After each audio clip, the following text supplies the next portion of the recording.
Assalamualaikum warahmatullahi wabarakatuh. Salam sejahtera bagi kita semua. Berbicara masalah lereng, yang ada dalam benak kita tentu longsor, kolab, runtuh, dan lain-lain. Banyak sekali penyebab kelongsoran lereng, diantaranya karena air yang tidak dialirkan dengan benar sehingga menyebar kemana-mana dan mengikis sisi lereng. Ditambah lagi kondisi tanahnya yang lepas, tidak padat sehingga tidak ada ikatan antara sehingga air dengan mudah masuk ke dalam lereng dan mendorong lereng keluar sehingga terjadilah longsor. Oleh karena itu, sering kita dengar berita kejadian longsor yang pada umumnya terjadi di musim hujan.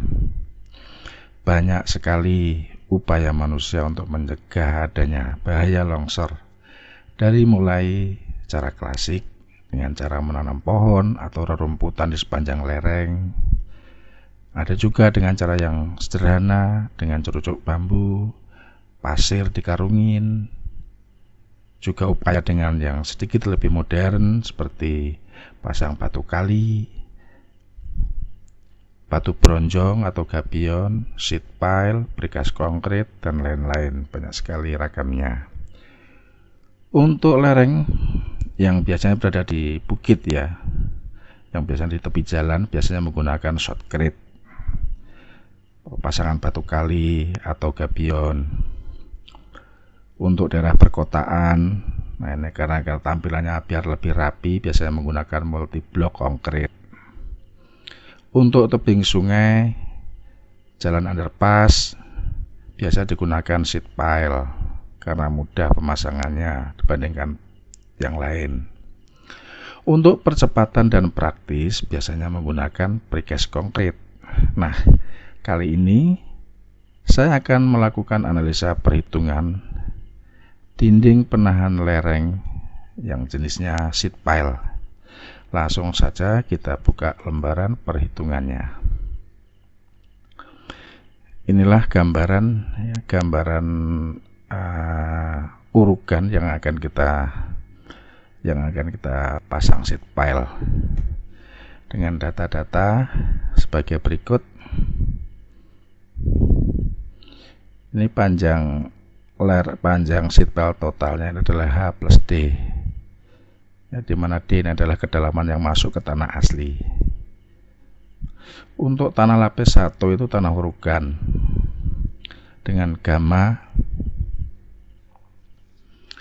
9,45 kN per meter kubik. Kohesi tanah 0. Untuk keamanan kita asumsikan saja sebagai tanah granuler, karena dengan membuat 0 pada kohesi tanah, tekanan tanahnya lebih besar daripada kalau ada kohesinya, karena kohesi itu sifatnya mengikat tanah, jadi tekanannya berkurang jika ada kohesi. Tinggi urugan 6H ini adalah 6 meter. Sudut geser dalam 25 derajat. Jenis tanah untuk tanah yang lapis kedua itu tanah asli berupa tanah lempung dengan berat isi 8,9 kN per meter kubik. Kohesi tanahnya 47,5 kN per meter persegi. Kedalaman sheet pile-nya adalah D meter yang akan kita cari. Sementara sudut gesernya adalah 0 karena tanah lempung. Data sheet pile yang telah ada atau yang telah kami order adalah W450A1000. Ini artinya tebalnya ini, tebal sheet pile sama lengkungannya ini adalah 450 dengan lebar 1 meter. Jadi panjang total sheet pile kita planningkan adalah 10 meter dengan kedalaman penetrasi rencana 4 meter. Allowable moment atau momen izinnya adalah 22,97 ton meter. Crack momennya 26,69 ton meter. Nah, ini allowable moment, ini adalah momen crack dengan tipe yang ini, tipe yang kedua, yang A, W450 A1000 ini. Sekarang kita menghitung tegangan pada tanah. Tegangan pada tanah disebut juga dengan Q adalah H dikali gamma. Hanya tadi 6, gamanya 9,43, sehingga tekanan tanahnya adalah 56,58 kN per meter persegi. Koefisien tekanan tanah lapis 1 atau Ka1. Untuk koefisien tekanan tanah aktif adalah Ka1, karena di lapis tanah 1 adalah tangen kuadrat 45 minus sudut geser per 2. Kita masukkan 25 sudut gesernya, jadi koefisiennya adalah 0,41. Sementara untuk koefisien tekanan tanah lapis 2, karena sudut geser lapis tanah 2 ini 0, maka dengan memasukkan rumus ini akan berarti tangannya adalah tangan 45. Jadi tangan 45 adalah 1. Tangan kuadrat pun 1. Ini tegangan-tegangan yang ada pada tanah. Dimana tegangan itu rumusnya adalah gamma dikali ketinggian. Untuk OP1 ini atau tekanan pasif, nah ini kita perhitungannya didasarkan pada keruntuhan tanah, sehingga terjadi kemiringan pada sheet pile-nya. Oleh karena itu, sisi depan dari sheet pile ini akan tertekan, sisi belakangnya akan mendorong. Yang tertekan inilah yang namanya tekanan tanah pasif, di mana tegangan P1 adalah gamma pada tanah lapis 2 dikali Z1. Ini Z1 ditambah 2C. 2C ini adalah kohesi. Ini sebetulnya adalah rumusnya ada K, ini ada KP-nya ya. Jadi gamma dikali Z kali KP ditambah 2C kali akar KP. Namun karena koefisien tanah aktif maupun pasifnya itu sama dengan 1, tidak usah kita tampilkan di sini. Jadi ini adalah tanah yang tertekan, OP1 ini. Sementara tekanan tanah aktifnya adalah gamma 2 kali Z1 min 2C. Nih, tegangan tanahnya ini. Tekanan tanah aktifnya, terus tekanan aktif yang kedua ini adalah merupakan beban tanah di atasnya.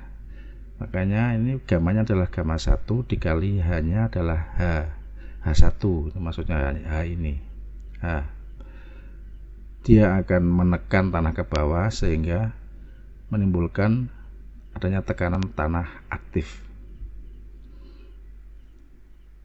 Sigma.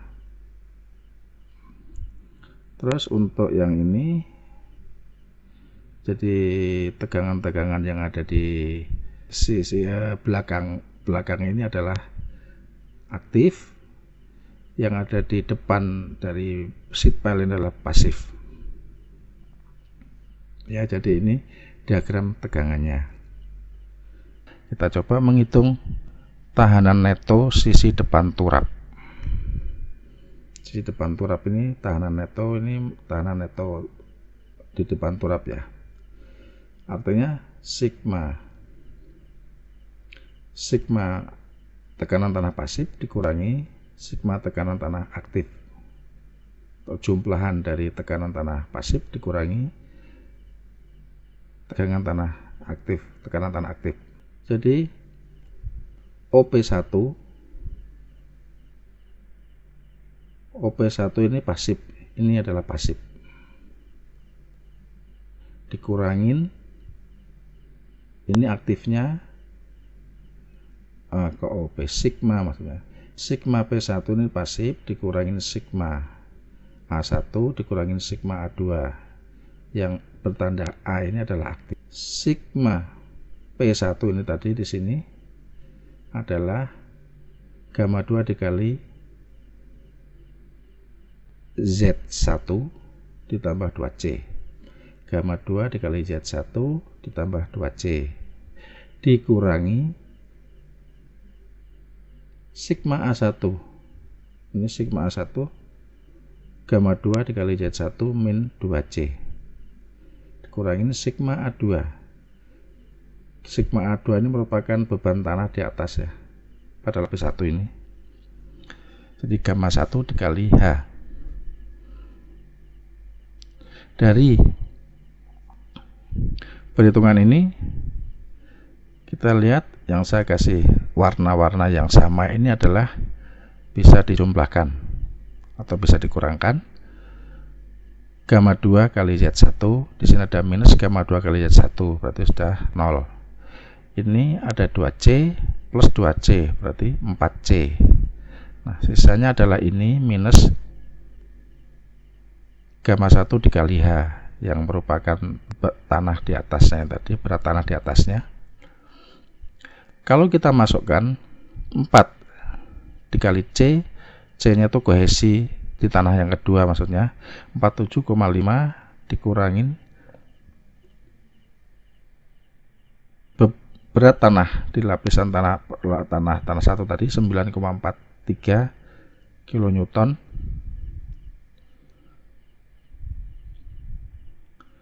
dikali hanya adalah 6, jadi 133,42 kilonewton per meter persegi.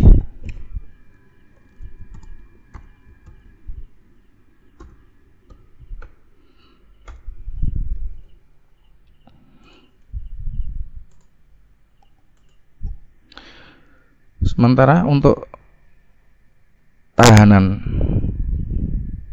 neto sisi belakang turap sedalam Z2 ini adalah sama sigma tegangan tanah tegangan pasif dikurangi tegangan tanah aktif. Nah, yang tanah di lapis yang di kedalaman Z2 ini adalah ini.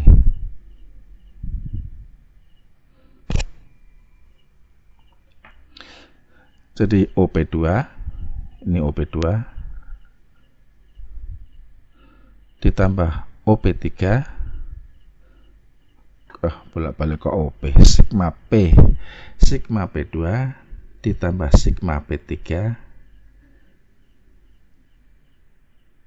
dikurangi sigma A3.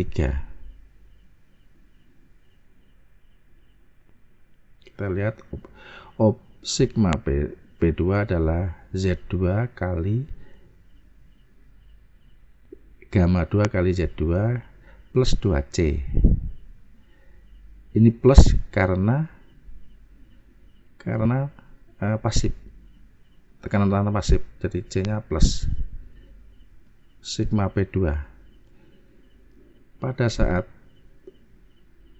terjadi keruntuhan, tiang akan berputar ke kiri yang atas, tapi yang di bawah titik putarnya di sini, ini tiangnya adalah ke kanan, sehingga yang di sebelah kanan ini adalah merupakan pasif semua.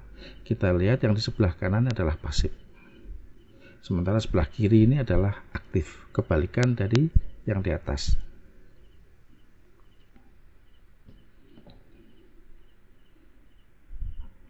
Kita Kita jumlahkan semuanya. Sama kasusnya yang kuning-kuning ini bisa dijumlahkan. Ini kurangin ini, hilang, habis. Ini 2C ditambah 2C sama dengan 4C. 4C plus gamma 1 kali H. Jadi kebalikan dari yang di atas. Kalau yang di atas itu adalah 4C minus gamma 1 kali H, yang ini 4C plus gamma 1 kali H. Jadi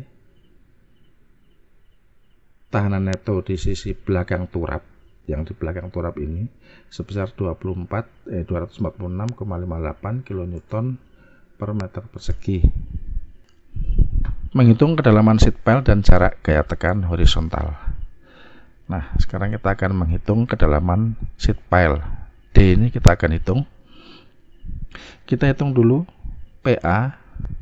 PA ini tadi adalah gaya PA ini merupakan luasan daripada diagram tegangan ini. Diagram tegangan ini tadi lebarnya ini adalah gamma 1 dikali gamma 1 dikali KA1 kali H. Ini ya, gamma 1 dikali lebarnya ini gamma 1 dikali H dikali KA, dikalikan tingginya H, sehingga H-nya adalah kuadrat. Namun karena berbentuk segitiga, maka dikalikan setengah, artinya setengah alas kali tinggi. Kita lihat PA1 kita masukkan hanya 6, gamma tanah 9,43, KA nya tadi adalah 0,41. Jadi PA sama dengan 68,914 kN per meter persegi.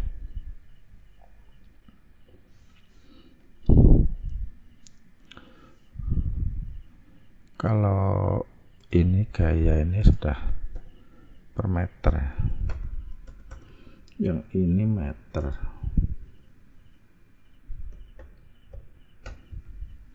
Y ini secara Y nya belum ada ini di sini nih. Nah, Y ini jarak ini adalah sepertiga dari H. Letak titik beratnya ya, sepertiga kali H. Jadi kalau hanya 6 berarti Y nya sama dengan 3, H per 3. Kita jumlahkan gaya-gaya horizontalnya. Ada 3 gaya horizontal, yaitu sigma sama dengan 0, PA dikurangin ditambah PP karena searah ya, jadi tandanya positif, dikurangin yang ini PP aksen dikurangin PP sama dengan 0. Kita tahu PP aksen dikurangin PP sama dengan ini PP aksen. PP aksen ini yang segitiga, sebetulnya PP aksen itu sampai di sini ya, segitiga dikurangin PP. PP itu bentuknya persegi panjang. Nah, karena PP aksen ini yang segitiga, makanya luasannya adalah segitiga. Ini PP aksen ini adalah Z per 2, ini Z ya.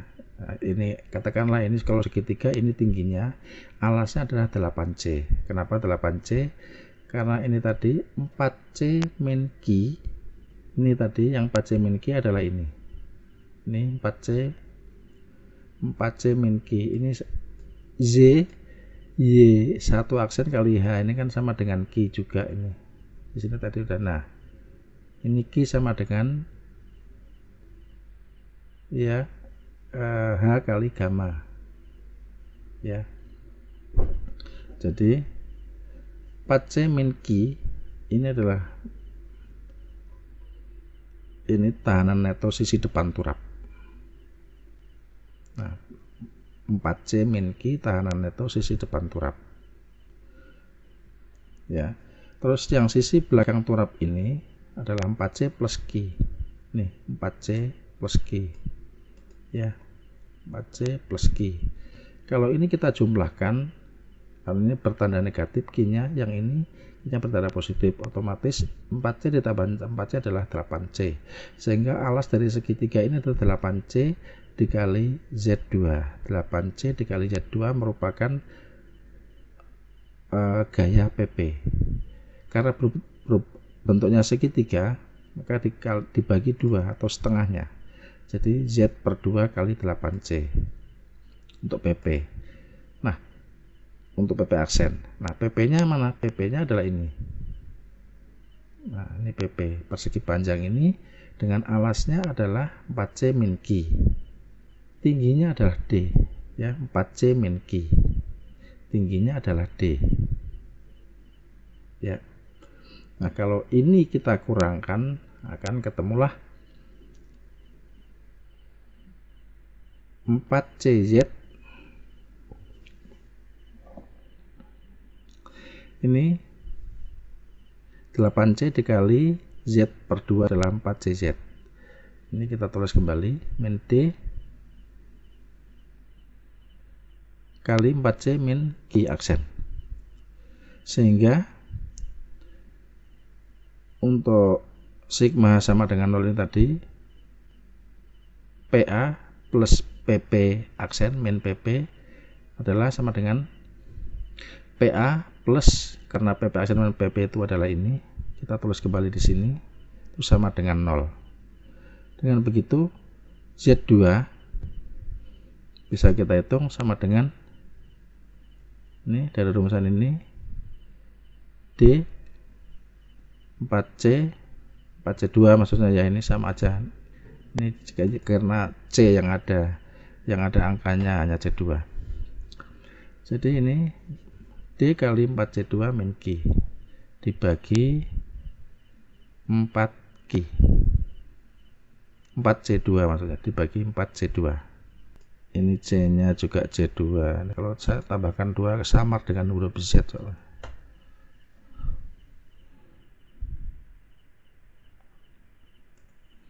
Semoga ada 2-nya ini. Biar tidak ya, rancu, kasih notasi angka 2 saja.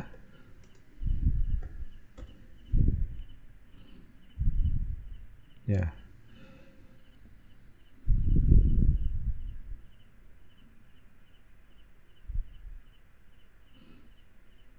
Terus ini tadi sebetulnya kan sudah ditulis nih, 4C2 min Q ini sama dengan 4C2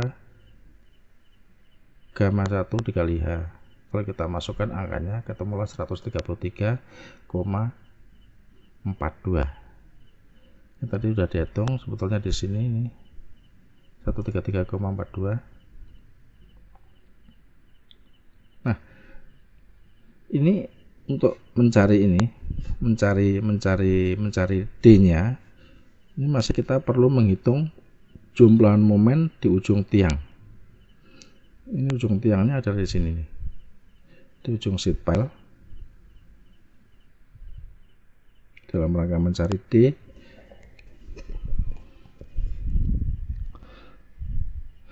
jadi PA ini jumlahan momen di sini ya, di ujung tiang ini. PA dikali jaraknya adalah Y plus D. Y plus D. Terus PP ini adalah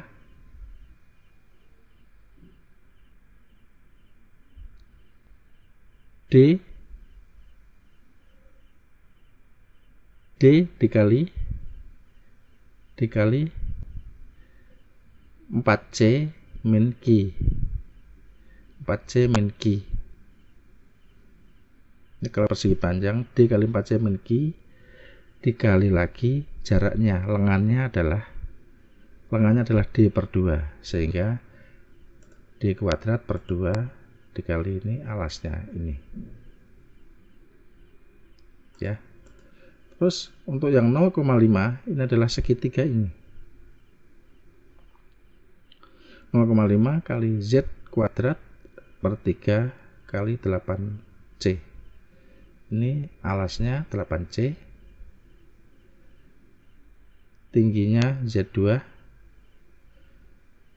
ya. Ini 8C kali Z2, 8C kali Z2 ini dikali lagi sepertiga Z2, jadi kali lagi setengah karena segitiga ya. Jadi 0,5 Z2 kuadrat per 3 kali 8C sama dengan 0. Jadi kita ini lagi sederhanakan lagi, ini masih sama-sama. Nah, yang bisa disederhanakan hanya ini 0,5 kali 8 berarti 4C ya. Selanjutnya masih sama, Z2 tadi ada rumusnya, D dikali 4C2 min Q aksen dibagi 4C2. Kita masuk substitusikan Z2 ini substitusikan ke persamaan ini. Nah, ini akan panjang sekali karena Z2 ini angkanya ini dikuadratkan, akan bertele-tele kalau saya tampilkan di sini. Langsung saja hasilnya dengan mensubstitusi Z2 ke dalam persamaan ini serta disederhanakan, diperoleh angka ini, persamaan ini, D kuadrat dikali 4C2 min Q min 2D kali PA min PA 12C2 kali Y plus PA dibagi 2C2 plus Q sama dengan 0. Nah, 4C2 min Q ini tadi kita sudah hitung, besarnya adalah ini 133,42. Oke. PA-nya sudah kita hitung juga di atas 68,9. Oke. PA-nya lebih, PA lagi ini 12, C2-nya 47,5, Y-nya sama dengan 2, PA-nya ini 68,9. Ini 2, C2-nya 47,5, Q-nya adalah 56,6. Q-nya juga sudah dihitung ya. Q-nya dihitung di awal. Nah, ini Q 56,58.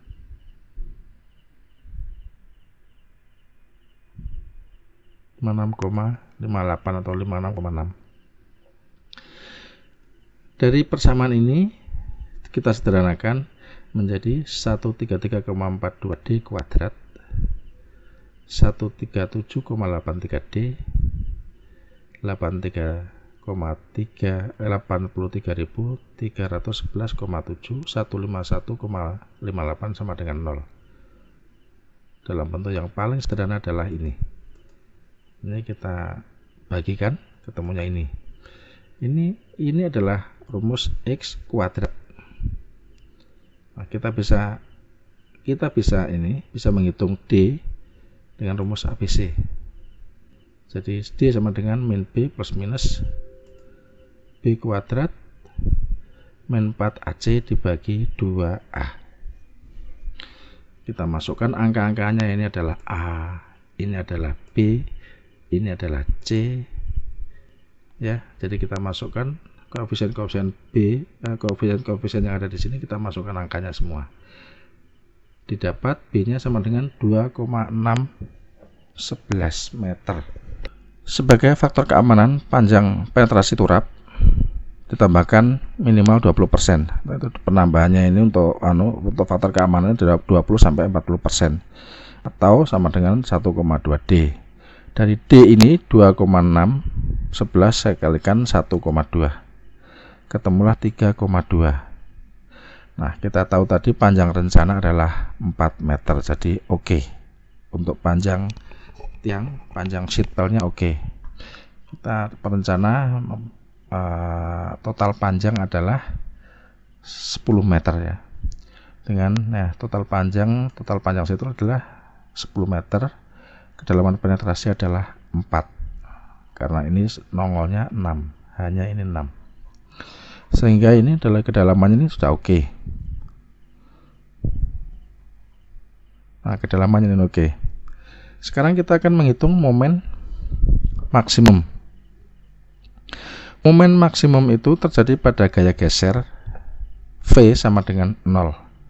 Nah, mana di mana? Yaitu di persimpangan ini. Yang terlintas di sini. Nah, ini adalah 0. Tidak ada besarannya. Disinilah letak momen maksimumnya. Jadi kita mencari jarak X ini dulu. Dengan memakai sigma H sama dengan 0. Ini PA.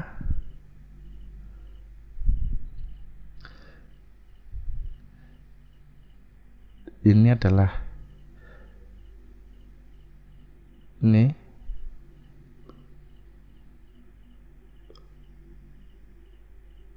Kita mencari X-nya itu dengan luasan agar memperoleh nilai besarnya PP sama dengan PA. Jadi di manakah letak X-nya itu? Letak X itu di mana? Di sini. Nah, ini kita harus mencari tingginya. Jadi biar PP ini sama dengan PA, atau PA dikurangin PP sama dengan 0. PP ini sendiri kan persegi panjang dengan ketinggian X, alasnya adalah 4C min Q. 4C min Q, tingginya adalah X. Ya. Nah, dari persamaan ini diperoleh X sama dengan PA dibagi 4C min Q. PA sudah kita dapatkan nilainya, 4C min Q juga sudah kita dapatkan nilainya. Jadi X dihitung ketemulah 0,5. Jadi X ini sejarak 0,5 dari permukaan tanah asli.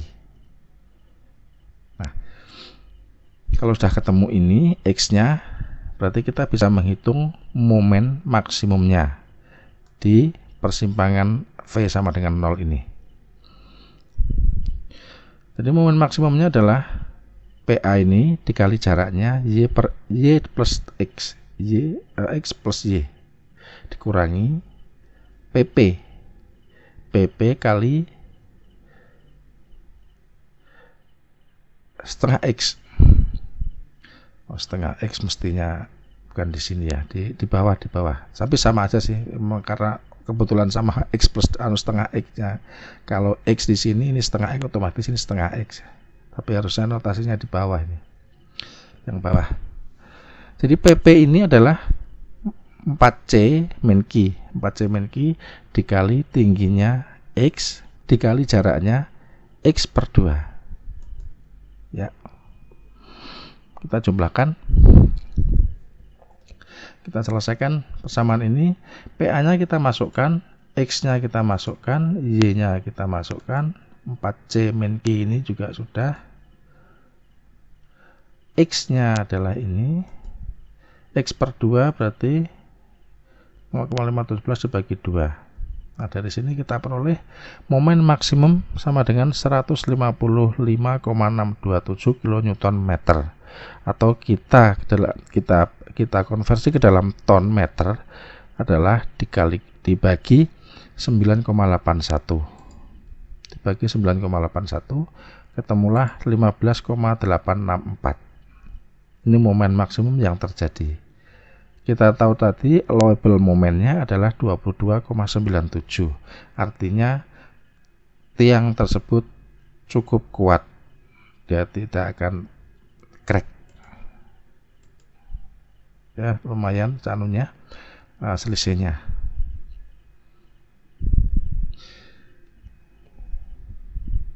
Saya rasa sudah selesai. Nanti akan kita lampirkan, kita attachkan di ini kolom description ya, di kolom description bila teman-teman membutuhkan ini. Dan juga bila ingin menanyakan sesuatu yang ingin ditanyakan, monggo silahkan tulis di kolom komentar. Terima kasih atas perhatiannya. Wassalamualaikum warahmatullahi wabarakatuh.